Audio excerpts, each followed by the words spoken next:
இந்த தேசத்தையே தோளில் சுமந்து நிற்கும் தொழிலாளிகளின் உழைப்புக்கு சிறப்பை கொடுக்கும் இந்த நாள் சாதாரணமாக நிர்ணயிக்கப்படவில்லை. பல சரித்திர போராட்டங்களுக்கு பிறகு உருவாக்கப்பட்டு கொண்டாடப்பட்டு வருகிறது. சில ஆண்டுகளுக்கு முன்பு தமிழ்நாடு சட்டமன்றத்தில் 12 மணி நேர வேலை மசோதா அறிமுகப்படுத்தப்பட்ட போது நாடே கொந்தளித்து எதிர்ப்பு குரல் எழுப்பியது. அந்த கொந்தளிப்புக்கு பின்னால் இரத்த கரை படிந்த வரலாறுகள் பதியப்பட்டுள்ளன. இன்னும் சொல்ல போனால் விதைக்கப்பட்டுள்ளன. ஆம், தொழிலாளர்கள் 16 மணி நேரத்திற்கு மேலாக முதலாளிகளால் சுரண்டப்பட்ட காலம் ஒன்று இருந்தது.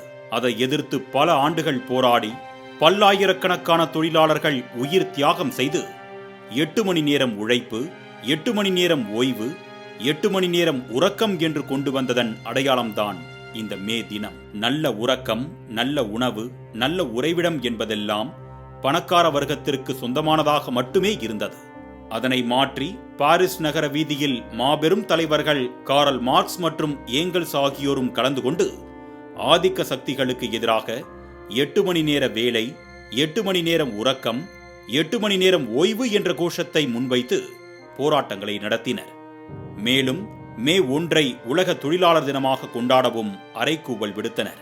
அதிலிருந்துதான் மே தினம் உலகம் எங்கும் உழைக்கும் வர்க்கத்தினரால் கொண்டாடப்பட்டு வருகிறது.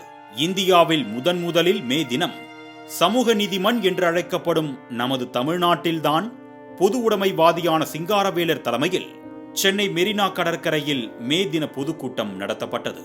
தேசத்தின் பொருளாதார வளர்ச்சிக்காக தன் இரத்தத்தை வேர்வையாக்கி உழைக்கும் இன்றைய தொழிலாளர்களின் வளர்ச்சி பயணம் உலகமயமாக்குதலால் மற்றும் தனியார் மயமாக்குதலால் உருக்குலைந்து போய்கொண்டிருக்கிறது என்பதுதான் நிதர்சனமான உண்மை.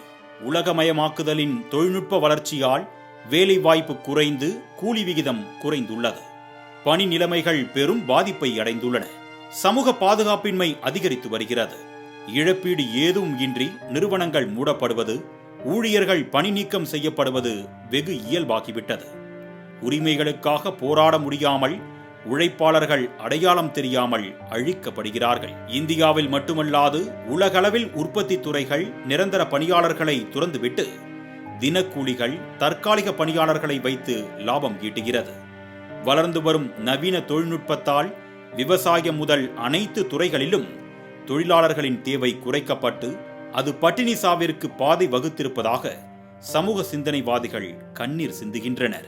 மனித சக்தியை மாற்றி புதிய தொழில்நுட்பங்களோடு எந்த தேசம் வளர்ந்தாலும் அது மனிதகுலத்தின் வீழ்ச்சிக்கே வழிவகுக்கும் என்பதையும் இந்த மே தினம் சிவப்பு நிறத்தில் எச்சரிக்கை விடுத்துள்ளது.